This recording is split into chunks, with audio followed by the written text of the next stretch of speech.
She talked to him earlier this morning, and he was on pain meds. "We've got a faint heartbeat," one of the EMTs said. "We need to get him to GW trauma ASAP," Harry said, as he stopped compressions. "Get the chopper ready." "It's standing by, Dr. Flynn." Working together, they got Spencer loaded onto a gurney. Spencer's heart might be beating, but he looked dead to Sam. How could this be happening? He'd been fine the night before. They'd played Pictionary. He'd drawn the funniest giraffe. She went out ahead of the EMTs. "They've got a heartbeat, and they're taking him to GW, Sam told her sisters. "I want to go with him," Angela said. "There may not be room in the chopper." Nick came outside, looking pale and shocked. "We'll take her on Marine One. Tell Elijah he's in charge of the kids. Let's move quickly." While Tracy took off to do that, Sam stopped Captain Tisha Martin, the Camp David commanding officer. "Please keep everyone out of the cabin until I can get back here." She glanced at their FBI agent friend, Avery Hill, who had an arm around his wife, Shelby, as they watched the drama unfold. "Especially him." "I will," Captain Martin said. "No one will get in there except for you." Sam squeezed her arm. "I appreciate that. I want to protect their privacy." "I understand." Within minutes, they'd arranged for the kids to stay behind with Eli and Candace in charge, while Celia had Angela's kids and Tracy's. They boarded Marine One with Angela, Tracy, and Mike. The Secret Service agents who protected Sam and Nick entered through the rear doorway. Taco, the Marine colonel who flew the helicopter, had them airborne within seconds and headed for DC. Sam could tell they were flying much faster than they normally did. Angela was crying so hard she could barely breathe.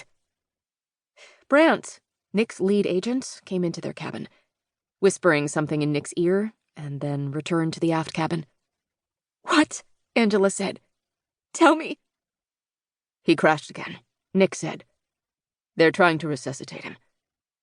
Sam wanted to scream at someone to tell her how this was possible. Spencer was 36 and in perfect health as far as she knew. What could have happened between last night and this morning? The detective in her wanted answers, and she wanted them now. But her sister needed her, so she kept her focus on Angela. "The kids," Angela said. "They're with Celia and Shelby," Tracy reminded her. "They're fine." "I can't lose him," Angela said. "I can't." "You won't," Tracy said. "He's young and strong. Harry is with him, along with the rest of the presidential medical team. They're the best." "She's right," Nick said. "The medical helicopter has all the state-of-the-art equipment." That seemed to pacify Angela ever so slightly. But it did nothing to calm Sam's nerves after having seen for herself that Spencer's condition was dire. Nick took hold of her hand and gave it a squeeze. When Sam glanced at him, she saw the truth in his blank stare. He was far more worried than he'd let on to Angela. God, what would Angela do if Spencer died? Jack was 7, Ella not even 2, and a third baby was due in June. "I need him," Angela said. "I need him to be okay." "He will be," Tracy said again. "Has he had any medical issues recently?" Sam asked, because she couldn't help herself. Angela glanced at her, in obvious torment that went beyond the current emergency. "He's been struggling." "With what?" Sam asked sharply, earning her a glare from Tracy. "He hurt his back playing football with his college friends about a year ago," Angela said haltingly. "I remember that. What about it?" "He didn't want anyone to know. He said he was handling it." Sam couldn't help but go into detective mode.